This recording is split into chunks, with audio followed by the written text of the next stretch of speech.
Dako giyud ni nga problema, kay ang Pilipinas ready na daw sa gira.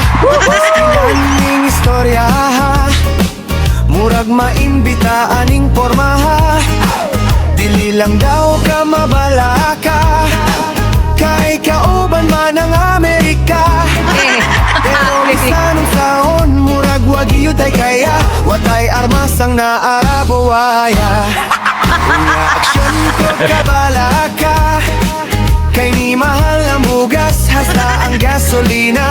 Murag diretso gyud ta maloya, kay sa pagkaon di na mataksa-taksa. Unya ang resulta, matud pa sa uban nga gutom na. Haskang pait man aning mga tawana, namatay ra sa pasmo dili sa bomba.